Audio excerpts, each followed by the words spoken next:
Da-da-da-da-da-da-da. I've been singing that all weekend. Wow, that has got to be one of the catchiest tunes ever. Yeah, So good. from the minute I heard it, I think it was Saturday that I sent it to you guys, eh? And I've been singing it all weekend, even today. Even at the end of the day, my wife started singing it. So, and she knows nothing of Arsenal. Eh? She's nothing of any sports. I've been tormenting my family with it all weekend. I get smiles out of my baby though when I start singing it, so it's just encouraged me to sing it more. That's awesome. And it's week 3, and we can start with the phrase. It's great being a gunner at the moment. So far, so good. Yeah. It's there's no complaints. I don't know what to say really. It's so surprising to see us 3 games and 3 wins. I was watching the Man City game yesterday, and it was going through my mind and thinking of what our first 3 fixtures looked like, and looking at what the other teams played. I was thinking, okay, maybe we're just getting a lucky run of fixtures, but then we look at Newcastle, who City played yesterday, and you look at Crystal Palace, you probably put them on par. So difficulty rating of those 2 teams are probably equal. And Man City struggled yesterday. I mean, I think they're struggling to adapt around Haaland, aren't they, at the moment? Yeah. They're not used to having this classic number 9. And I'm not sure if they're trying to adapt to fit him in, or he's trying to adapt to fit into the existing team and how they play football. It's a bit of an odd one. Liverpool as well, also struggling. Hopefully they go out and batter United tonight, but I mean they are struggling. They've got injuries and suspensions to deal with as well. So I don't know. I think we've been looking. I think Crystal Palace was a tough game. I think other than that, we've had 2 not so tough games really. Leicester aren't the team that they were a few seasons ago really, and I think Bournemouth are going to struggle this season anyway. The golfing class is quite phenomenal there. Golfing quality really is quite big. So I don't know. We'll see. Anyway, welcome everyone to the Armoury show. Hosted by Arsenal Cape Town. I'm Alex Marsh. I'm with Naseem Terblanche. We've got let's go through what we're going to go through on the show today. We've got our anagram. Awakes. Oh yeah. So we have got an anagram coming up. Then we're going to go through the weekend results and predictions. We're going to dissect Bournemouth versus Arsenal. And we've got some transfer rumours. We've got the quiz coming up. And then we're going to look ahead to the upcoming fixtures. We're going to have a look at the predicted game and the results on that. And then there's a little bit of an on this day to finish off. So tonight, guys, we've got a special guest called Vinay. Vinay is from the Arsenal Supporters Club in Bangalore. So shall we bring on Vinay? There we go. Hi, Vinay. Hi, Vinay. How's it going? Hi, guys. I'm good. Thank you so much. Hope you guys are doing good. Yeah, good. Thank you. Thanks for coming on the show. So, so tell us a little bit about yourself. When did you start supporting Arsenal? Tell us a little bit about the your supporters club in Bangalore as well. Well, just to sound a little old, I've been supporting Arsenal from 97, 98. Yes, about 25 years now. That makes me quite old. That makes me feel old. That makes me even older. It's been a lot longer for me. Yeah. But that was around the time that satellite TV was probably kicking off in India, and it was fairly easy to pick up why Arsenal. But then it's like the club chooses you rather than you choosing the club, and I think it's probably got to do with the most easiest of choices to make. So it was Arsenal right from the time I started watching. Right. So yeah, I mean the supporters club, if just to go back to what you asked, that's been there from 2010, and it's been there officially recognized from around 2012. So about 12 years now, and it's all started with a couple of us gathering to watch the Arsenal games here, and what started in some of our households started to become a screening event in Bangalore. And now we are quite a number. We got like quite huge amount of people coming over to watch the games over the weekend, especially. The midweek games are probably restricted because that's way in the night, like around 12:31 in the night. So that's just not allowed here. So yeah, the supporters club is quite big. We got about officially registered numbers of probably about 1,000 plus, and we got yeah. That's a lot of people. Yeah, and I mean, a lot of these people are like not obviously going to be there in every screening, No, but sure. yeah, we do gather around. We do events. We used to have the be a gunner, be a runner quite a bit when Arsenal used to do that, but sadly that seems to be stopped for whatever reasons. But yeah, the supporters club is one that is something that drives a lot of events here as well.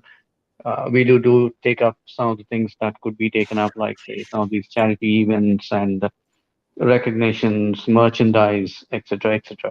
But predominantly, it's got to do with the game. Things are going well, the numbers swell up, and things are not going well, it's going to be only the regulars who are going to be there. So that's Arsenal Bangalore. Awesome. Yeah, so great stuff. Yeah. Sounds what a that's quite a lot of members actually, 1,000 or so.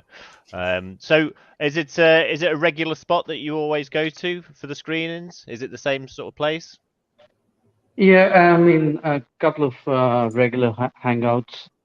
Also got to do with the fact that it's got to be central Bangalore where the connectivity is far better for people coming from various parts. So yeah, usual places that we stick to. Every season we do take feedback from most of these regulars who come, saying if they have got any concerns or if they feel that they should be done in a better way. So we go by that, but yeah, we stick to the same place almost every season. Right. Okay. Have you ever been to the Emirates Stadium? Have you been to Arsenal? No, haven't had the chance. I haven't been there. Though a lot of people from here have gone there and been lucky enough to watch the games. But yeah, hopefully one day soon. Yeah, hopefully. Yeah, it is a good experience, definitely. We got a banner over there as one part of the representation. They put it up this time. Oh, have you? Oh, right. Whereabouts is your banner on the stadium this time? I think it's on the first floor. I mean, it's on the north stand, I believe. I'm not exactly sure. Yeah, I think around that. They did send us that saying like, "Hey, here we go," because we've been pestering Arsenal. You got everyone up there, but not us. So finally, they did. Excellent stuff. Good. Right, shall we bring everybody else in? Hopefully they've not gone to sleep or left us. Ivan, hello, Ivan, how you doing? Hello, guys. Evening. Hi. All good, thanks. Hope you all well. Good. Yeah, good. Thank you. Yourself? Yeah, cool. And Gareth, guys. how's it, Gareth? You all right? Yeah, good. You guys? Yeah, good. Awesome. Right. Shall we get into the show? Yeah, let's get into it. What we got first? Probably the anagram first. Oh no!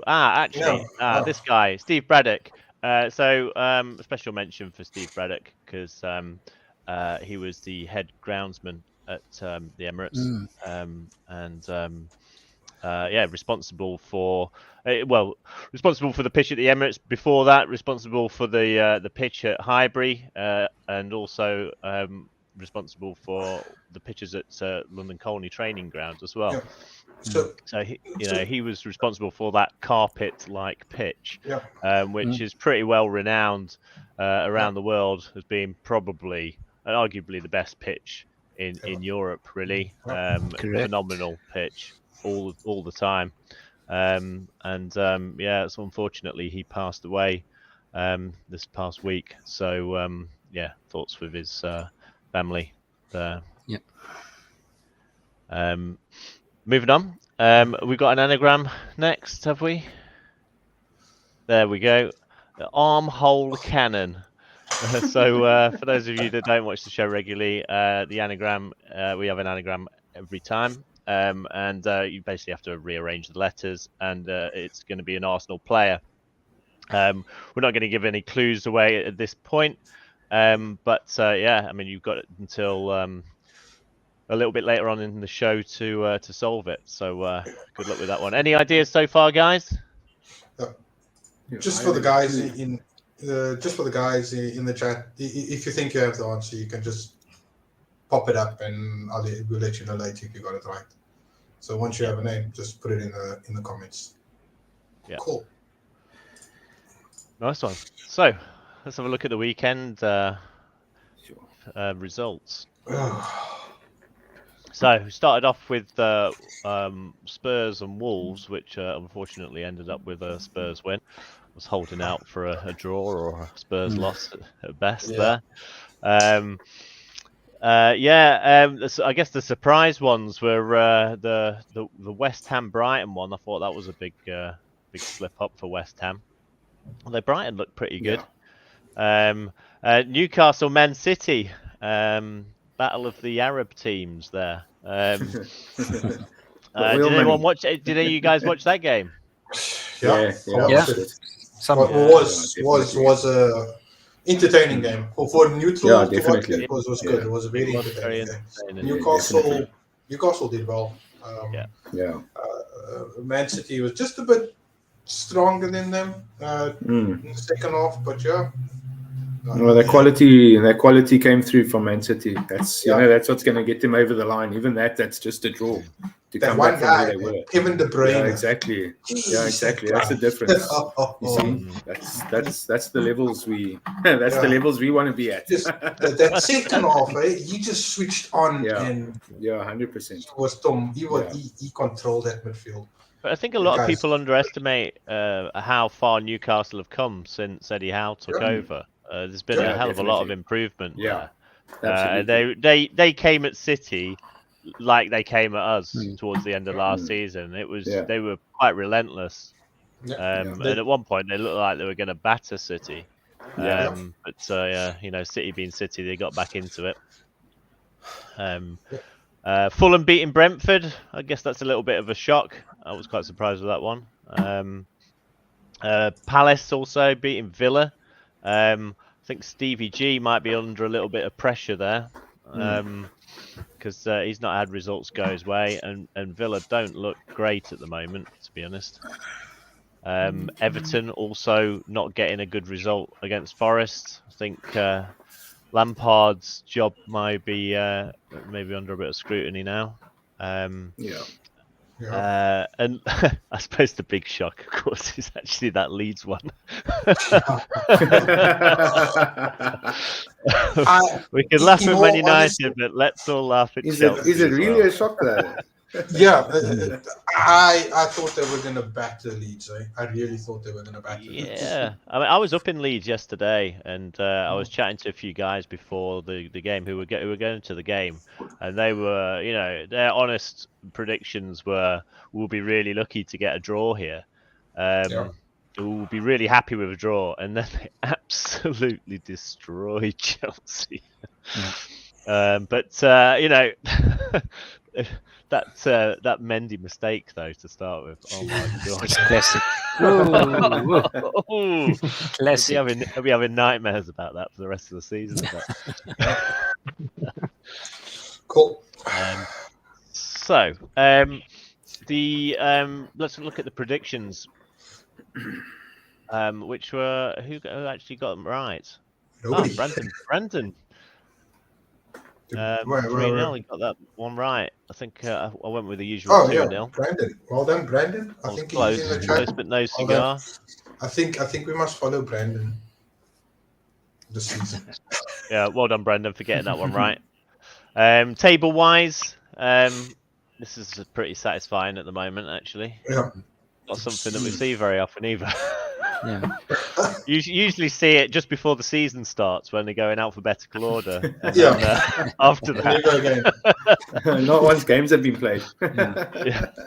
And on reflection, Alex, it shows you what difference a year makes. Because after 3 games last year, we were rock bottom. Yeah, absolutely. It's been a huge difference.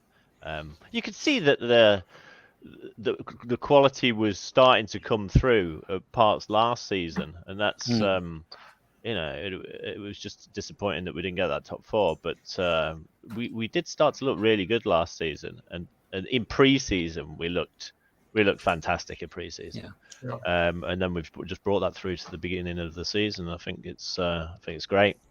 I mean, there's no complaints with seeing us top of the table, that's for sure. Not at all. Bottom half, West Ham look like they're in a bit of trouble at the moment. Man United, of course, play tonight, where hopefully they'll get destroyed. Sorry. My disdain for Man United shining through here.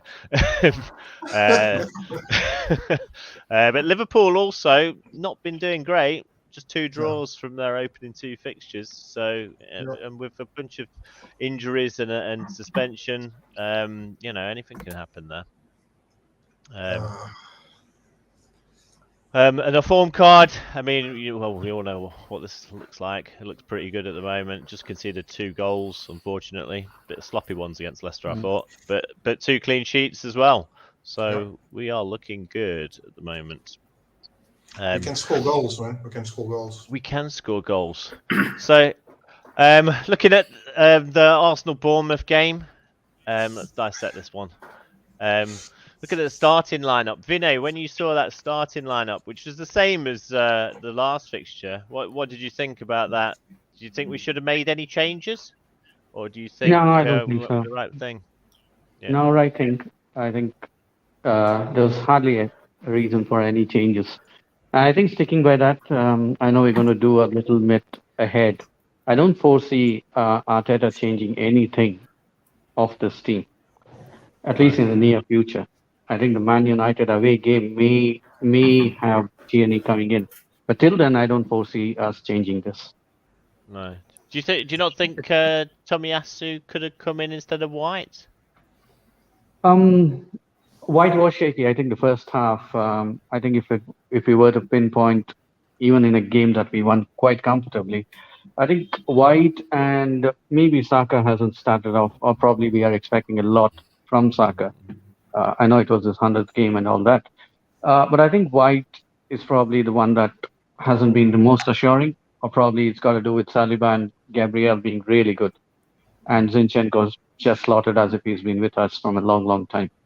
That was one, but I don't think so. You don't want to tinker a winning team and make it long continue. Yeah, absolutely. I agree with that. I think it's going to be difficult for players to actually break into that starting 11. But we're bound to get injuries, aren't we? And we're bound to get suspensions at some point. One thing I like about this sort of squad is when I look on the subs bench, I don't think, there's nobody there that can change the game. And I look at the subs bench and I think, you could bring on Nketiah and he might change something. Smith Rowe, he's got an eye for a goal. We've got good quality fullbacks for a change. Zinchenko goes out, you bring on Tierney. White goes out, you bring on Tomiyasu. I mean, compared to last season, I mean, the quality on the bench has improved dramatically, I think. Can I ask whether, viewing the starting lineup, do you guys believe we should be playing with a back 3 or a back 4? Personally, I think back 4. But you can transition to a back 3 depending on whether you're in or out of possession. Yeah, I just think that back 3. We've got such 3 superb centre halves, and with the full-backs that we do have as playing as wing backs, it could be a formidable formation if we use the 3 at the back.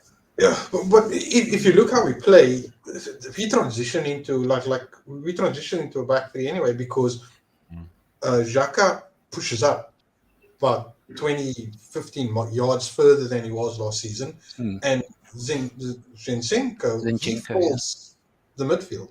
He doesn't even play really that's right. down the left. Yeah. He slots into the midfield and Xhaka pushes forward. So the formation's not as fixed as it has been in previous seasons, especially when we were under Emery. It's much more fluid now. It's about players just filling in positions on the pitch that are, if you had a fixed formation, I don't think they would fill all those gaps, especially in attack. I don't think.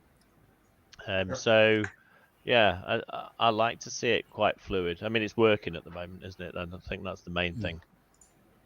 I think one of the nice things, if you can put it that way, of actually having a sort of easy start is that it allows the guys to get that rhythm going, and to really gear up for the harder games that are going to actually come up.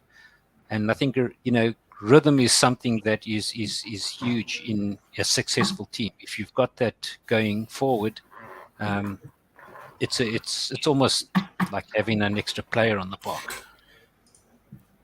Yeah. I was quite surprised at how much White went forward in this past game, and I think he was actually pretty decent at going forward. I mean, he created one of the goals, didn't he? Correct. And I thought his crossing was pretty decent as well. So, I was quite impressed with his performance. Actually, he looked more like a fullback than a centre back. Yeah.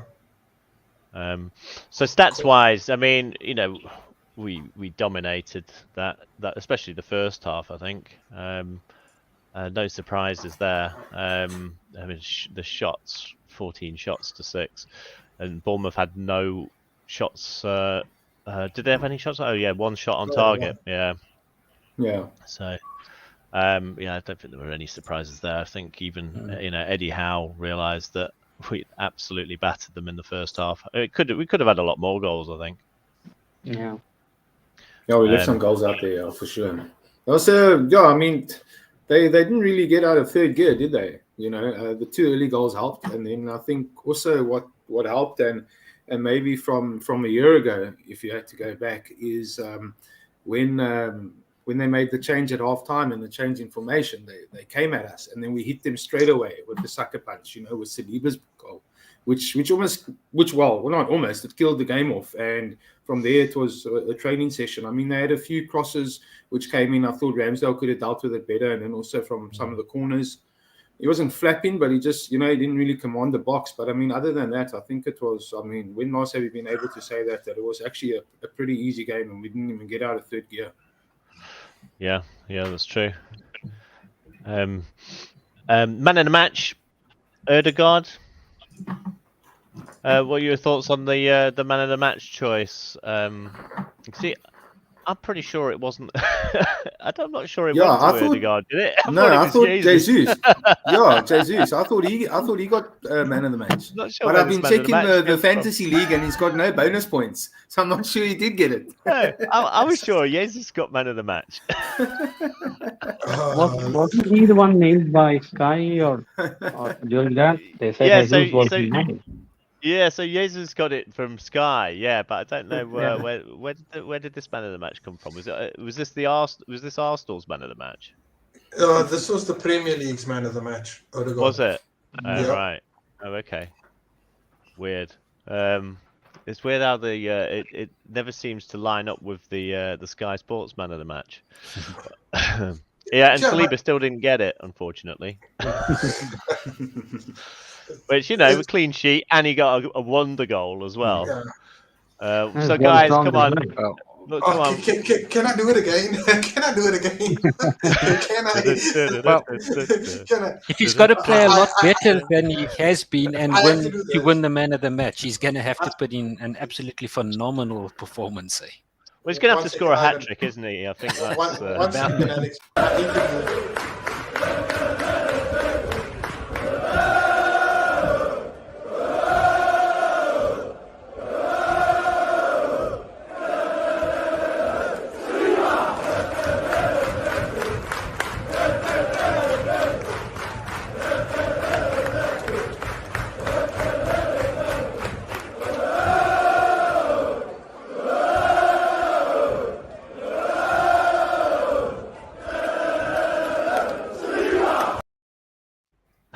So good. Sorry, guys, I had to do it.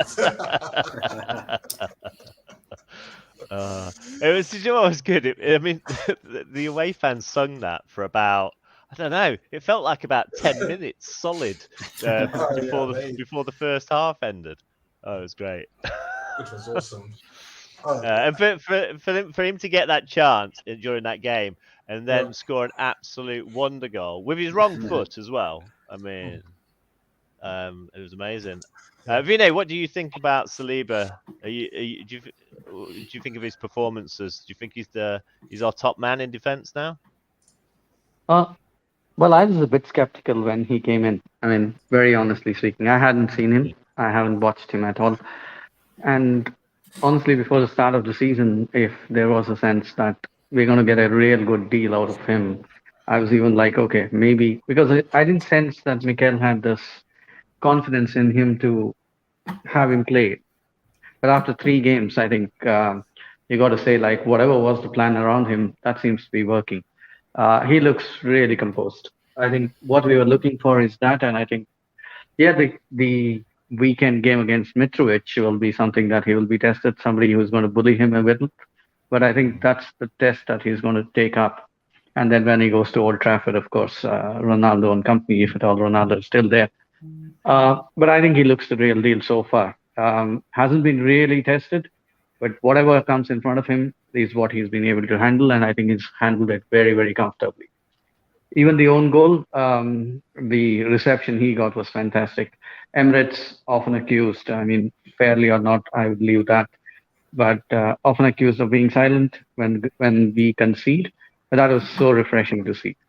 And man of the match or not, I think he was the highlight on the weekend. He's got his own song, and I think he was literally embarrassed in happiness when he heard that so long and so much. And of Saliba, I think Vieira was warming up, and the commentator said something to the line of, now they're chanting Vieira's song. They took this one out of the greatest hits from way back when, which was awesome. He's obviously got Patrick Vieira's song, which he's obviously got as is now. So I just found that funny at that moment. Ivan, what do you think of Saliba? Happy that he's come back? Is he the man? Well, he's had an excellent start to his career at Arsenal. I didn't know too much about his play when he was at Marseille, other than what I'd heard on the the commentaries. But I tell you what, I've been fairly impressed with him. He's been very solid at the back. He's been strong. He's been good up front when he's been challenging for corners and that type of thing. So if this is the way he's going to start and he continues to improve, we've got a gem on our hands. Yeah, I think so too. Do you also think the same, Gareth? Yeah, I pretty much echo what Ivan said. Been very impressed with him. Also, only really followed what was said on social media and online, about his performances in France. But I mean, I suppose, we've got to give one, me especially, I've been his biggest critic. I've got to give one to Arteta. He definitely knew what he was doing, sending him another season out on loan. I would like to have seen him last season, I won't lie. But I mean, he's come back a fully fledged French international, and I think our quality is showing through right there. And also on that note, while we're just touching on the defense, if you don't mind, I also think Zinchenko has made such a massive difference to that defense. I mean, look, I kind of knew what we were getting in Jesus, but I mean, I've been impressed with him, crikey. But I wasn't that sure about Zinchenko just in terms of his quality, but my goodness, that boy is absolutely special. I think we're talking about Saliba, up in that defense. I think Zinchenko's actually got a massive role to play with that. And if you look at our defense across all 20 teams, there's not many ahead of us. I can think of maybe City with their wealth of centre backs that they have, and then possibly Liverpool with Van Dijk and whoever you put next to him. But I think after that, other teams would be lining up to take our defense. I think it's really top-notch at the moment. And the nice thing is, when last have you been able to say that about Arsenal Football Club? It's been a while. I think just a word on Saliba, since we were talking on him. I think I'm very surprised, but I hadn't seen him, and is the pace that he is able to generate. I mean, he covers ground very quickly. I mean, for the guy who is supposedly the one who is going to be your centre back and good in the air, that's what most people said. And the French league probably is something that you're not likely to be tested as much. But the pace and the way he covers ground is exceptionally good for a young guy. And talking of Zinchenko, I mean, I think City guys, I think was it Kyle Walker who said is probably the top three in terms of the technical ability in that entire team. And he put him ahead of Kevin De Bruyne. And that's saying something. That guy is really, really good on the ball. I mean, his technical ability, the way he's slotted in, he's just so comfortable. Yeah, agreed. But don't you think Jesus is a completely different player this year to what he was at City? Yeah. I mean, he's showing skills and strength on the ball that we didn't see at City. I think he's been a phenomenal signing. Yeah, absolutely. I think so. I think also Arteta's just said to him, listen, just go out there and play and just show us what you can do. Yeah. And I think the shackles have been taken off, haven't they? I think he said it himself that he was told to play in very specific positions and there wasn't much freedom there. And now like I said, the shackles have been taken off and he's free to do what he wants to do, really. He's looking fantastic. And the way he brings the ball down as well is unbelievable control. Stunning. Yeah, so a couple of things. William Saliba, he won Young French Player of the Year last year. So for the centre back to win that, will you have that falls under that? How old's Mbappe? Is he still considered young? What's he, 23? Is he? Yeah. And you've got a couple of other players in that league that could shine, forward players. So to win that award as a centre back speaks volumes. Yes, it's just a French league, but for a 20-year-old to win that, and I think he was in the team of the year last year. And then on the Jesus story, I think the thing is Jesus was never the number one striker at Man City. I mean, there was always somebody ahead of him. And last year they decided to play with most of the games without their number 9, with him sitting on the bench. So I think he's enjoying his football a lot more now. Here's a question. Do you think if we'd have brought Saliba back last year, we would have made top 4? No. I love it. Sticking to the guns there. We give our take to that one. That's just it. You have to give it to Arteta because Arteta said 100%. Yeah, no, absolutely. The loan system worked, didn't it? Yeah, but it's not only that. Look at the Martinelli situation. Remember when he came back from an injury and we were crying out for him to start, and Arteta said we got to ease him back in. We're not just going to throw him back in. That's how we made that mistake all the years, throwing our young players, or not necessarily our young players, our best players, throwing them back in when they weren't ready and they suffered injury after injury. So another one that you got to give Arteta credit to is the way he's handled Martinelli. He's also taught Martinelli how to play differently as well, which I think has helped him helped him not get injured as often. It's not 100 miles an hour for 90 minutes. It's know when to take your foot off the gas, and I think that's helped a lot. Definitely. I think that's what he's doing with. I think that's what he's going to do with Fabio Vieira as well. A lot of hype, a lot of people wanting him to play, but I think he's going to get eased in. I think almost like Martinelli. Yeah, he looks quite lightweight, Vieira. A lot of people have said he looks like an IT man. He'll be perfectly in the former Europa League. I take no offense coming from that. Well, I'm in IT as well, so we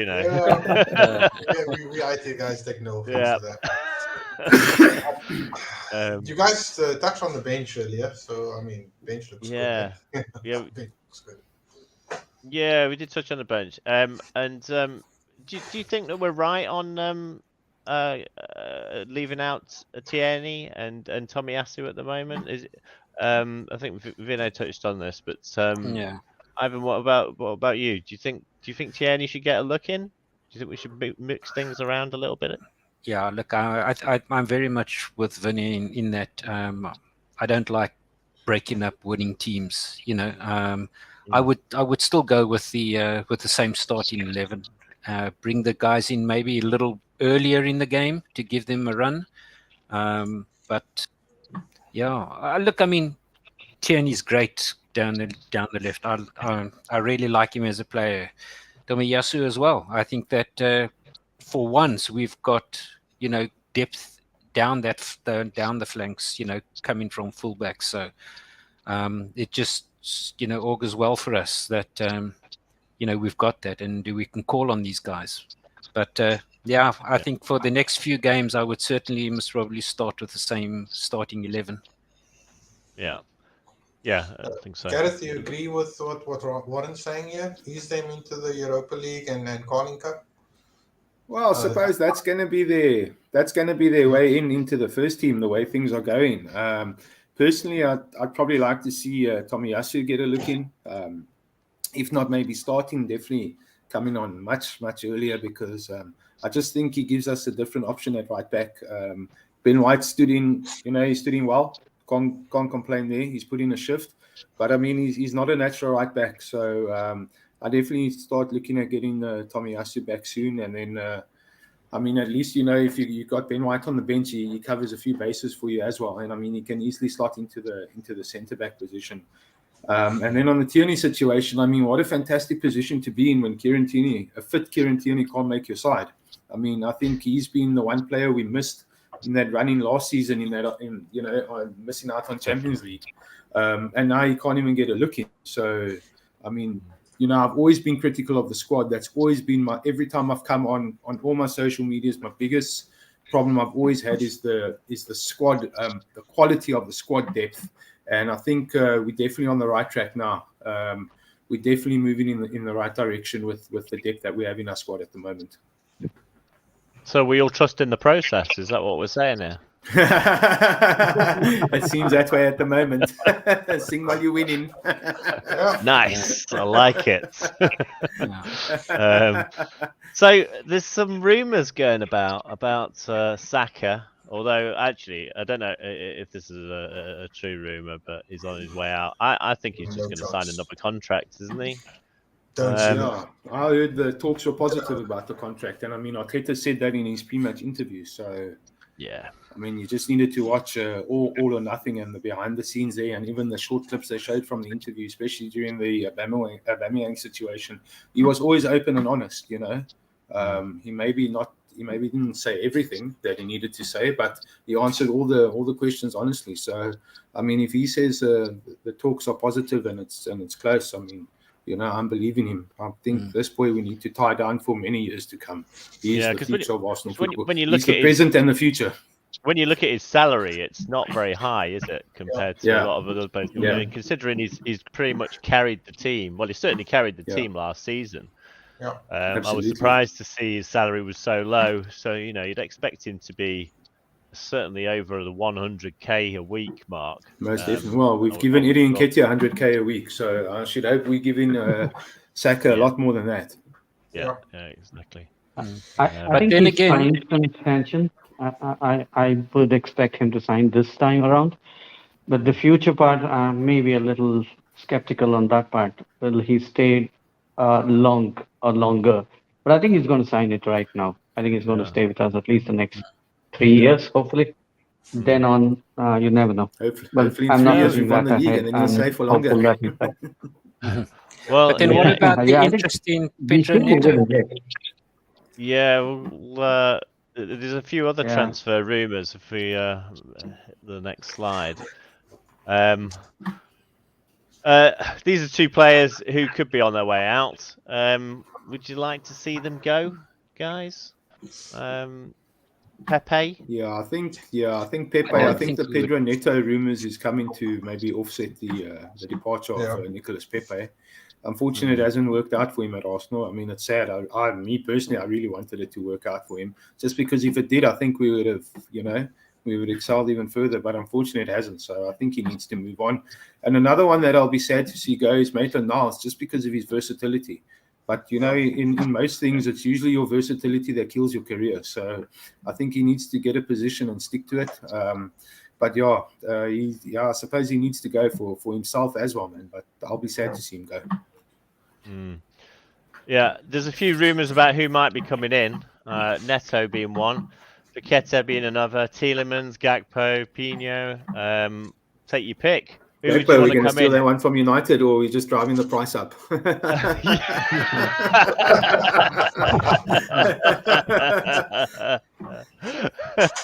I love it how they paid. How much did they pay for the midget man in defence? Yeah.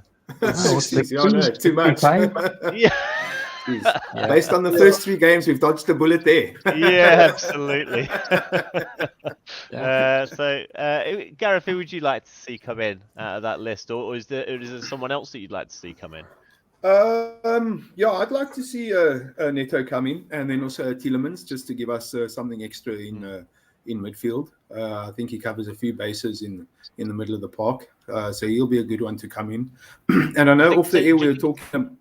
Do you think Tielemans would want to come in and sit on the bench, though, or do you think he would come in and replace Xhaka or? Party? The thing is, Xhaka is the last person I ever want to give credit to. But I think with his start to the season, I think hats off to him. I give credit where it's due. I hope I haven't put the mockers on him, because that's usually what I do when I do give him credit. But also, he seems to be a different player. He seems to have a bit of a new role, a new lease of life. So long may it continue. I think Tielemans, it's not a case of coming in to sit on the bench. There'll be more than enough game time for him, and obviously the quality is better than he'll be getting at Leicester. So I think he could be tempted. And then also we were talking off air about positions, and I know you actually mentioned, was a long list of right backs that I didn't even realize we had. And most of them still need to be shipped out. But I wouldn't mind seeing another right back. I know Ben White's done the job, but I'd like to see a specialist in that position that could come in as backup to Tomiyasu. Yeah. Ivan, who would you like to see come in? Well, to be honest with you, if I had a choice, I would like to see Maddison come into the team. Really? I just like him as a player. Where would you see him fitting into the team? It's difficult. To be honest with you, I'm not sure that I see where Tielemans is going to fit in either. With the current structure that we have, would he move into Odegaard's place? I can't see that. I can't see him playing wide on either side. But if we're going to bring someone in, I think Maddison for me would be an excellent purchase. Yeah. Okay. Vinay, how about yourself? Who would you like to see come in? I would want to have a replacement for Partey. I think we are heavily dependent on him being there, and he's really good in what he does.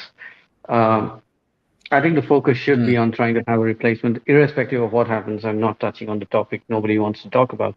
But more importantly, if at all the World Cup, I don't know if Ghana is there or not there. But I think no replacement to Partey. Last season, towards the end, we saw what happens when he's not there. And I think there was a stat which said out of the 69 points we got, 50 were where he was playing. So I think that's a huge number. I may be wrong on the stat. So I think there was a rumor about Savage coming in, and I don't know if that's true. United have been behind him, I think, for, 20 years or from the time he's been born. But realistically, I think a replacement to Partey or a backup to Partey, I think, should be the priority. Neto is really good, 22, likely to be competition to Saka. I can't see anywhere else where Neto is going to fit in. Is it Tielemans that's going to end up being the backup with the World Cup? And I think he plays for Holland starting 11, if I'm not wrong, Tielemans, or maybe on the Belgium, bench. Yeah, sorry, Belgium. Belgium, yeah. Belgium must be on the bench. They've got like 2 teams, I think, there. So yeah, I think anyone who can come in and be a real good backup to Partey. I think that should be the focus. I don't see anybody else that we really need.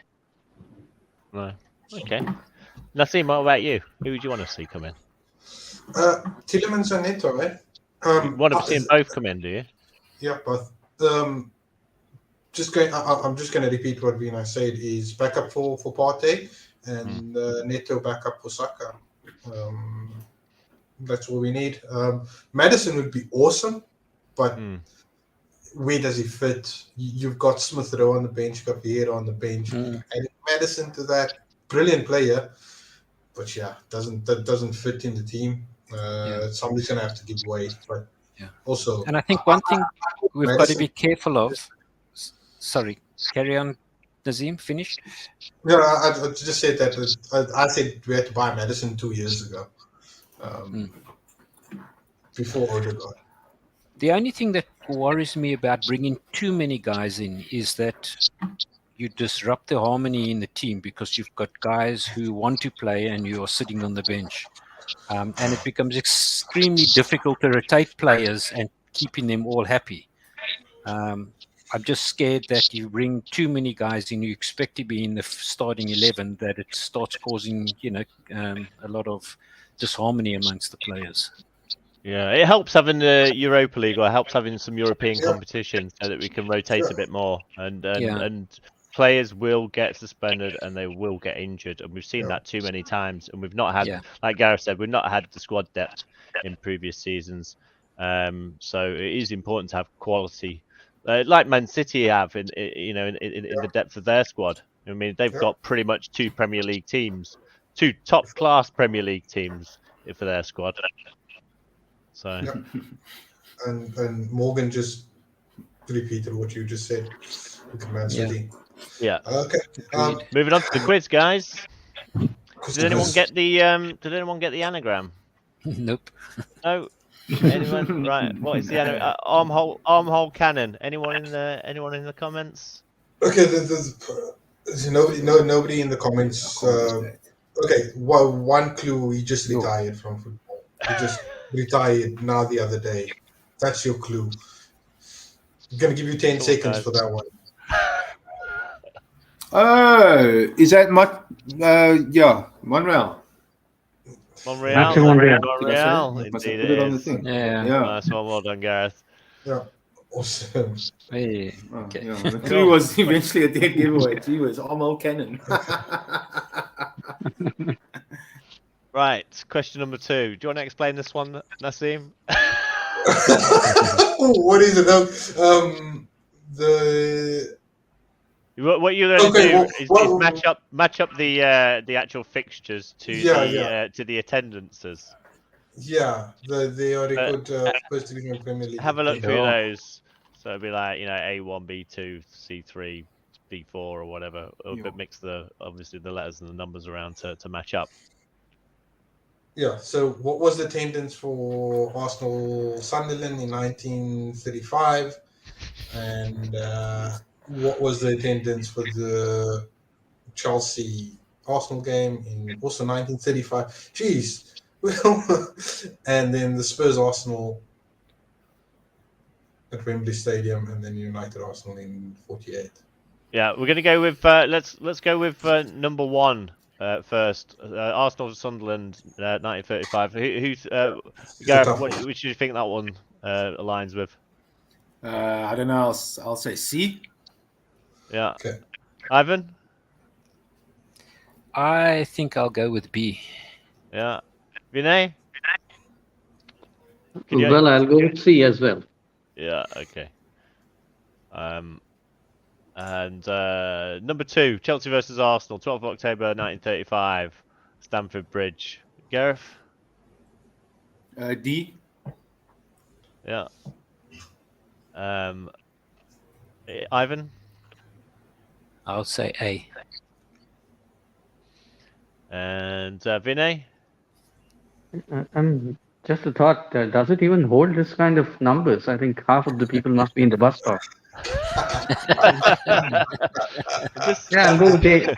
This would be back in the days. Back in the days when it was all standing. Yeah. I think I'll go with 8, the least number. Yeah. Spurs versus Arsenal, 10th of February, Wembley Stadium. Gareth? A. I'll go with A. Ivan? I'd go D. I go D. Yeah. And then Man United versus Arsenal. Well, it will be the remainder, which you haven't picked.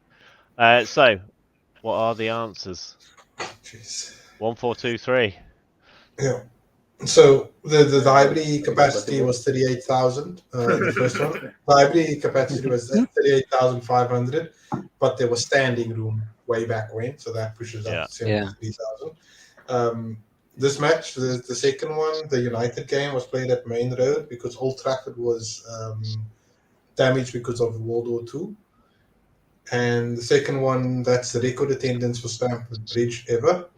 And then the last one, the Spurs one, is the Premier League record attendance for a Premier League match. Damn. Was that when Spurs were having their stadium redone? Yep. Yeah. Their toilet, sorry. Right, guys, identify this player. Any Nigel ideas? Winterburn.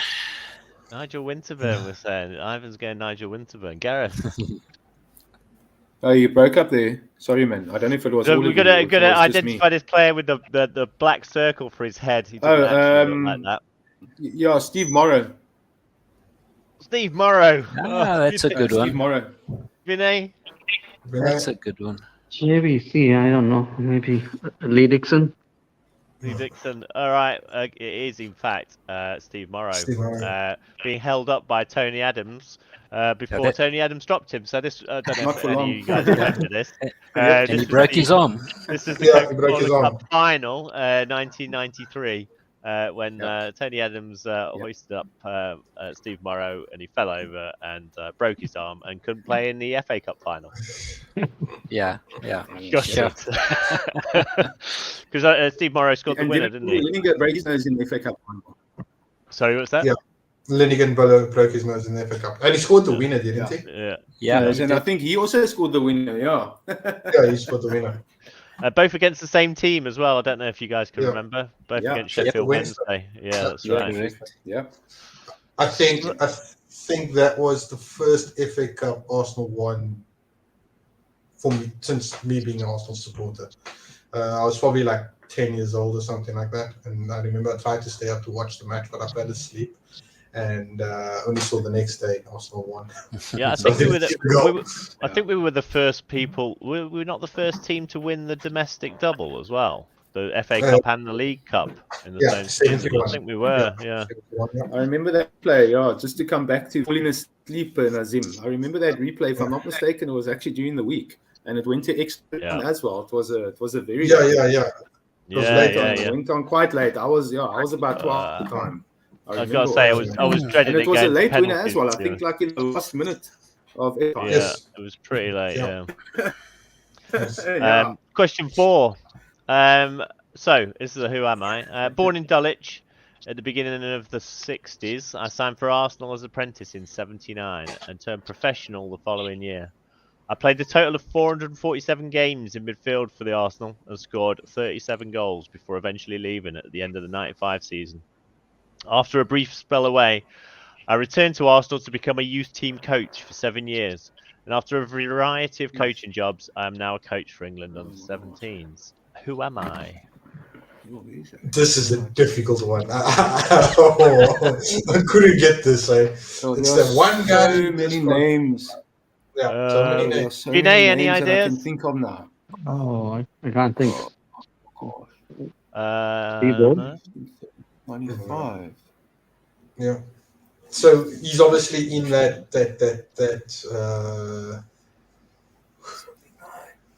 obviously Tony Adams is there, Steve what's his name, man? All those guys are there.